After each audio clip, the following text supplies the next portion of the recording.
ಯುಗಾದಿ ಹಬ್ಬಕ್ಕೆ ಒಬ್ಬೊಬ್ಬರು ಒಂದೊಂದು ಥರ ಬೇವು ಮಾಡ್ತಾರೆ. ಕೆಲವೊಬ್ಬರು ಅಳಸ್ ಮಾಡ್ತಾರೆ, ಕೆಲವೊಬ್ಬರು ಘಾಟ್ ಮಾಡ್ತಾರೆ. ಅದರ ನಾ ಹೆಂಗೆ ಮಾಡ್ತೀನಿ ಅಂತ ತೋರಿಸ್ತೀನಂತ ಬರ್ರಿ. ಒಂದು ಬಟ್ಟಲು ಹುಣಸಿ ಹುಳಿ ಸೇರಿಸ್ಲತ್ತೀನಿ ರೀ. 2 ಬಟ್ಟಲು ಬೆಲ್ಲ ಕರಗಿಸಿದ ನೀರು ಮತ್ತು 2 ಬಟ್ಟಲು ನೀರು ಹಾಕಿ ಸ್ವಲ್ಪ ಉಪ್ಪು ಹಾಕಿಬಿಡ್ತೀನಿ ರೀ. ಈಗ ಹುರಿದಿದ್ದು ಶೇಂಗಾ ಪುಡಿ, ಹುರಿದಿದ್ದು ಎಳ್ಳಿನ ಪುಡಿ ಮತ್ತು ಹುರಿದಿದ್ದು ಇಲ್ಲಿ ಪುಟಾಣಿ ಪುಡಿ ಸೇರಿಸ್ಬಿಡ್ತೀನಿ ರೀ.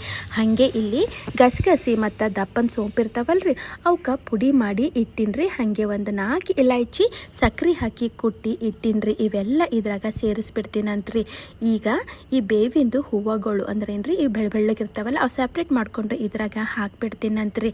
ಮತ್ತೀಗ ಏನು ಮಾಡ್ತೀನಪ್ಪ ಅಂತಂದ್ರೆ, ಮಾವಿನಕಾಯಿ ಇರ್ತದಲ್ರಿ, ಸೊಪ್ಪಿ ತೆಗೆದು ಹಿಂಗೆ ತುರಿದು ಸೇರಿಸ್ಲತ್ತೀನಿ ರೀ. ಹುಳಿ ಹಾಕ್ಕೊಂಡಿದ್ದೆವು ನೋಡಿಬಿಟ್ಟು ಹಾಕಬೇಕಾಗ್ತದೆ. ಹಾಗೆ ಇಲ್ಲಿ ಸಣ್ಣ ಕಟ್ ಮಾಡಿದ್ದು ದ್ರಾಕ್ಷಿ, ಬಾಳೆಹಣ್ಣು, ಸೇಬು, ಕರ್ಬೂಜ ಹಾಕ್ಲತ್ತೀನಿ ರೀ.